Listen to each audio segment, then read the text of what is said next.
Hello दोस्तों, स्वागत है आपके हमारे यूट्यूब चैनल आर के स्मार्ट स्टडी 3 to 1 में। ये वीडियो 10th क्लास के एक मॉडल क्वेश्चन पेपर सेट दूसरा है, जिसमें विज्ञान के सभी ऑब्जेक्टिव क्वेश्चनों के आंसरों को ट्रिक के साथ याद करवाएंगे। तो अंत तक इस वीडियो में बने रहिएगा। तो शुरू करते हैं और बढ़ते हैं अपने पहले क्वेश्चन की ओर। पहला क्वेश्चन है, उत्तल दर्पण द्वारा बना प्रतिबिंब सदैव होता है। यानी उत्तल दर्पण द्वारा जो प्रतिबिंब बनता है उसकी प्रकृति क्या होती है, किस तरह का प्रतिबिंब बनता है। तो एक चीज़ याद रखिएगा कि जहाँ पे प्रतिबिंब उल्टा बन रहा है वहाँ वह प्रतिबिंब वास्तविक बनेगा और आवर्धित बनेगा, और जहाँ पे प्रतिबिंब सीधा बन रहा है वहाँ पे उसका चित्र जो बनेगा वह काल्पनिक बनेगा, यानी आभासी बनेगा। तो अगर उल्टा इसका सही आंसर होगा तो फिर वास्तविक भी होगा, क्योंकि प्रतिबिंब उल्टा और वास्तविक के बीच एक संबंध है। यानी उल्टा होगा तो वास्तविक निश्चित होना है और वास्तविक होगा तो वह उल्टा होना निश्चित है। तो ये दोनों अगर नहीं होता है तो हमारा सही आंसर हो जाएगा सीधा, क्योंकि यह एक ही ऑप्शन बचता है जिसमें यह अलग है। अगला क्वेश्चन है कि लेंस की शक्ति का एसआई मात्रक क्या है। तो लेंस की शक्ति का एसआई मात्रक याद करने का ट्रिक क्या है। तो लेंस हम वो व्यक्ति लगाता है जिसकी आंखें खराब हो जाती है, और जब आंख किसी व्यक्ति का खराब हो जाता है तो उसको डॉक्टर सलाह देता है कि आप अपनी आंखों पर लेंस लगा दीजिए। तो लेंस लगाने की सलाह कौन देते हैं? डॉक्टर देते हैं। इसीलिए इसका आंसर आ जाएगा डायोप्टर। अगर ई को हटा दिया जाए तो डॉक्टर बनता है। तो लेंस लगाने की सलाह डॉक्टर देते हैं, इस तरह इसको याद रखेंगे, जिसका आंसर हो जाएगा डायोप्टर। तीसरा क्वेश्चन है कि आँख के रंगीन भाग को क्या कहते हैं। तो आँख के रंगीन भाग को आइरिस कहते हैं। इसको कैसे याद रखेंगे? तो यहाँ पे आँख के रंगीन भाग को पूछा जा रहा है, तो आँख से याद रखेंगे आई, और रंग से याद रखेंगे रस, यानी आइरिस। आँख के रंगीन भाग को पूछा जा रहा है तो आँख से याद रखेंगे आई मतलब आँख, और रंग से याद रखेंगे रस। तो इस तरह से याद रखेंगे, आँख के रंगीन भाग को आइरिस कहते हैं। अगला क्वेश्चन है कि प्रत्येक इलेक्ट्रॉन पर कितना कूलॉम ऋण आवेश होता है।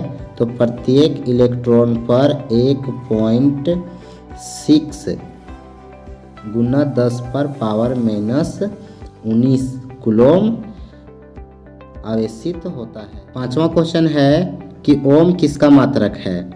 तो ऊर्जा का हो नहीं सकता, क्योंकि ऊर्जा का जो मात्रक है वह जूल है। दूसरा है धारा का भी नहीं हो सकता, क्योंकि धारा का जो एसआई मात्रक है वह एम्पियर है। तो एक ही बच जाता है प्रतिरोध, यानी ओम किसका एसआई मात्रक है? तो प्रतिरोध का।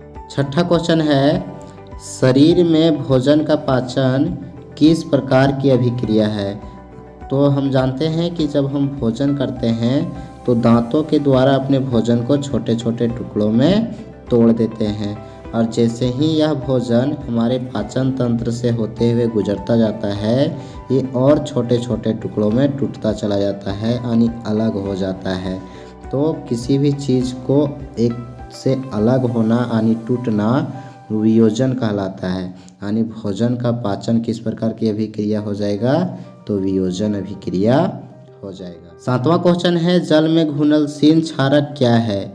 तो जल में घुलनशील क्षारक को क्षार कहते हैं। ये सिंपल है, ये क्षारक के बारे में पूछा जा रहा है। जो जल में घुलनशील होता है उसे क्या कहते हैं? क्षार कहते हैं। इसको याद करने के लिए किसी ट्रिक की ज़रूरत नहीं है, क्योंकि ये क्षारक के बारे में पूछा जा रहा है, तो इसका आंसर क्षार हो जाएगा। अगला क्वेश्चन है, अम्लीय विलयन का पीएच मान क्या होता है।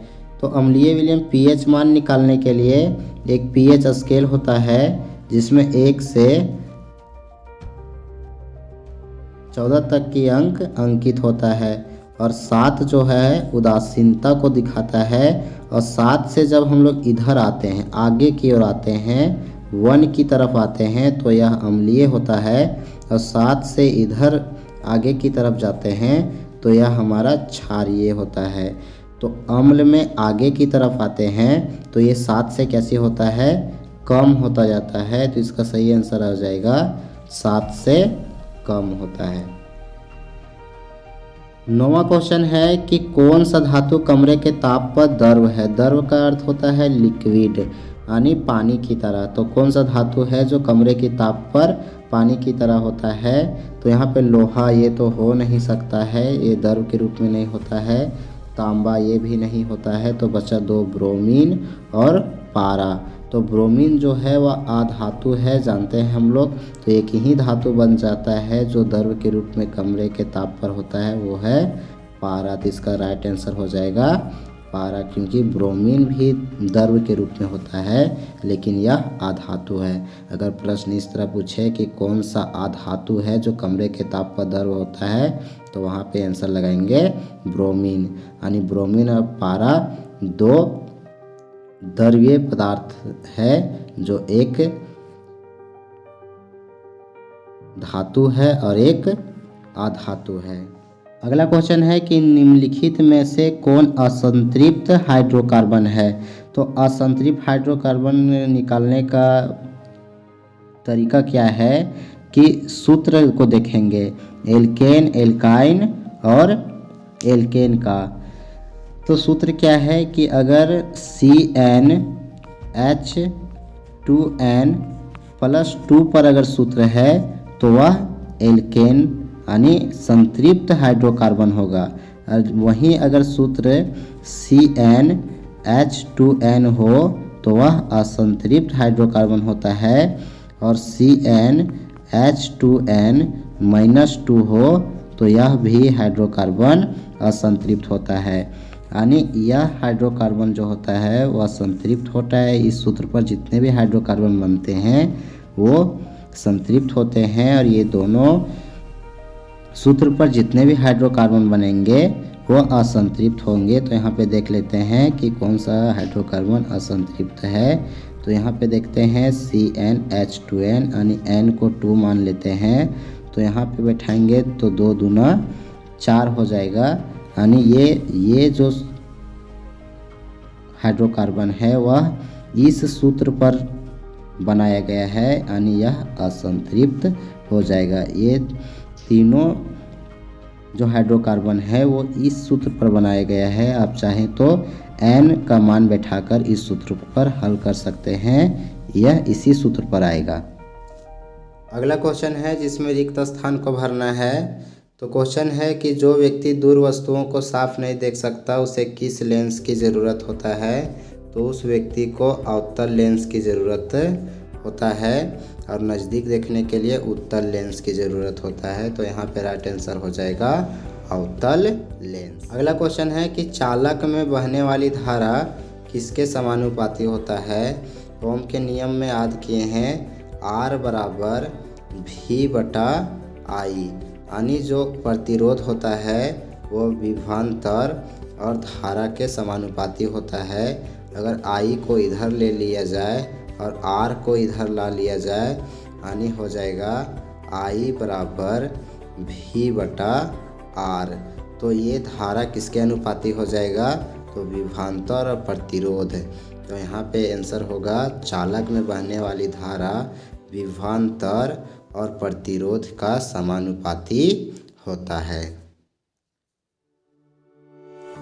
अगला क्वेश्चन है कि उपचयन एक प्रक्रिया है जिसमें ऑक्सीजन का अनुपात क्या होता है। तो उपचयन की बात करें या ऑक्सीकृत का बात करें तो दोनों स्थिति में ऑक्सीजन का जो अनुपात होता है वो क्या होता है, तो बढ़ता जाता है, यानी उसमें वृद्धि होती जाती है। क्वेश्चन नंबर 14 है कि आयनिक यौगिक का गलनांक क्या होता है। तो एक चीज़ याद रखिएगा कि जितने भी यौगिक होते हैं उनका गलनांक होता है, यानी कि वह किस ताप पर गलेगा। तो जिस यौगिक में आयन होते हैं यानी ऋण आयन, धन आयन, जिसमें माइनस प्लस होता है, वे सभी यौगिकों को गलने में अधिक ताप की ज़रूरत होता है, यानी कि उनकी गलनांक क्या हो जाएगा, तो उच्च हो जाएगा, यानी उनकी गलनांक क्या होता है, उच्च होता है। अगला क्वेश्चन है कि निम्नलिखित रासायनिक समीकरणों को संतुलित कीजिए। तो संतुलित करते समय क्या होता है कि जब हम किसी के आगे 2 लिख देते हैं या 3 लिख देते हैं, उसके बाद क्या होता है, बाद में पता चलता है कि ये गलत हो गया, दोनों तरफ अणुओं की संख्या मिल नहीं रहा है, तो फिर मिटाना पड़ता है और फिर से बैठाना पड़ता है। तो इसको बनाने का एक बहुत अच्छा ट्रिक है कि दोनों तरफ देखना है कि किस तत्व का अणु सबसे अधिक है, तो उसी तत्व को पहले बराबर करने का प्रयास करेंगे। जैसे इधर देखते हैं कि H2 है और Cl 2 है, यानी दोनों 2 है, किसी का भी बराबर करेंगे तो चलेगा। तो इधर 2 है तो H को पहले बराबर करते हैं, तो इधर बराबर करते हैं, तो यहाँ पे H1 है, यानी यहाँ पे जब 2 बैठा देंगे तो यहाँ पे 2H हो जाएगा और Cl भी 2 हो जाएगा, यानी ये सही आंसर हो जाएगा। बी ऑप्शन के देखते हैं तो इसमें क्या है कि इधर देखें तो इधर Na1 है, H2 है और ऑक्सीजन 1 है। इधर देखते हैं तो Na1 है, ऑक्सीजन 1 है, H1 और 2 3 है, यानी हमको इधर ज़्यादा H है तो इधर H को बराबर करना है। N को बराबर करने का प्रयास पहले नहीं करेंगे, नहीं तो गलत हो सकता है। तो इसमें क्या है, H इधर ज़्यादा है तो इधर H को बराबर करेंगे, तो इधर 2 और 1 3 है, तो इधर 3 तो लिख नहीं सकते हैं क्योंकि यहाँ पे अगर 1 लिखते हैं तो 2 ही रहेगा, तो यहाँ पे 2 लिख देते हैं, तो ये कितना हो जाएगा, 2 दूना 4, यानी इसका मतलब ये हुआ कि इधर 4H हो गया, इधर 3H हो गया, तो इधर भी हमको 1H को बढ़ाना है, तो यहाँ पे 2 लिख देते हैं। तो 2 लिखने से क्या होगा कि यहाँ पे 2H हो गया और 2H 4H इधर भी हो गया और इधर भी हो गया। अब देखते हैं कि कौन सा तत्व का अणु ज़्यादा हुआ, तो H दोनों तरफ बराबर हो गया, तो अब बच गया O। तो इधर क्या देखते हैं कि O 2 है तो इधर भी 2 O हो गया, अब अच्छा Na इधर 2 है तो इधर 1 है, तो यहाँ पे बैठा देंगे 2, तो ये क्या हो जाएगा, बराबर हो जाएगा, यानी यहाँ 2 और यहाँ 2 और यहाँ 2 बैठाना पड़ेगा। इस तरह से आप इसको और इसको करके देख सकते हैं, प्रयास कीजिए कि देखना ये है कि दोनों तरफ किस तरफ किसकी अणु ज़्यादा है, जिसकी तरफ ज़्यादा रहेगा उसके दूसरी तरफ उसको बराबर करने का प्रयास करेंगे, तो इस तरह से कभी भी गलत नहीं। अगला क्वेश्चन है कि मछली के हृदय में कोष्ठों की संख्या क्या है, मतलब कि मछली के हृदय में कितने चैम्बर होते हैं, ये प्रश्न पूछा जा रहा है। तो एक चीज़ है कि 4 जो चैम्बर होते हैं वो मनुष्य के हृदय में होता है, और 3 जो चैम्बर होते हैं वो सरीसृप जैसे मेंढक, सांप आदि के हृदय में होता है। तो यहाँ पे एक ही बच गया, वो है 2, यानी मछली के हृदय में कितने कोष्ठक होते हैं, 2 कोष्ठक होते हैं। अगला क्वेश्चन है कि कौन सा मादा जनन तंत्र का भाग नहीं है, यानी कौन सा वह भाग है जो जनन में हिस्सा नहीं लेता है। तो ऑप्शन है अंडाशय, गर्भाशय, शुक्राशय और डिंब वाहिनी। तो इसमें से कौन सा वह भाग है जो जनन तंत्र का हिस्सा नहीं है। तो इसको इस तरह रखेंगे कि इसमें ये देखिए कि इसमें लास्ट में स है, इसमें भी स है, इसमें भी स है, यानी कि ये तीनों जनन तंत्र का भाग है। तो एक ही बच गया, डिंब वाहिनी राइट आंसर हो जाएगा। तो इस तरह रखेंगे, तीनों में स है यानी ये जनन तंत्र के भाग हैं और डिंब वाहिनी नहीं है। अगला क्वेश्चन है कि मेंडल ने अपने प्रयोगों के लिए किस पौधे का चयन किया था, यानी मेंडल पौधे का चयन किया था और ये बताया था कि आनुवांशिकता एक पीढ़ी से दूसरी पीढ़ी जाती है या नहीं जाती है। तो इस प्रयोग को करने के लिए मेंडल ने एक पौधा लिया था, तो वह मटर का पौधा लिया था और ये पता किया था कि आनुवांशिकता एक पीढ़ी से दूसरी पीढ़ी हस्तांतरण होती है। तो इसको कैसे याद रखेंगे, तो माँ से मेंडल याद रखेंगे और माँ से मटर याद रखेंगे। मेंडल भी 3 शब्द से है और मटर भी 3 शब्द है, यानी माँ से दोनों शुरू है। तो इस तरह रखेंगे, मेंडल ने मटर के पौधे को अपने प्रयोग में लगाया था।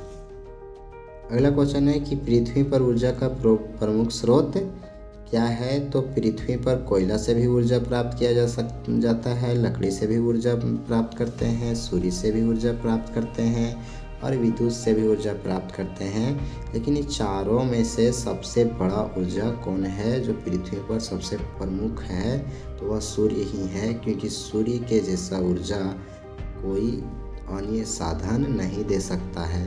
तो सबसे बड़ा ऊर्जा है वह सूर्य है, जो दिन प्रतिदिन कई जूल जो ऊर्जा है वह देता है। तो इस तरह याद रखेंगे, सबसे बड़ा जो है इसमें से कोयला, लकड़ी और विद्युत में सबसे बड़ा सूर्य आता है। तो इसमें पृथ्वी पर ऊर्जा का प्रमुख स्रोत सूर्य है।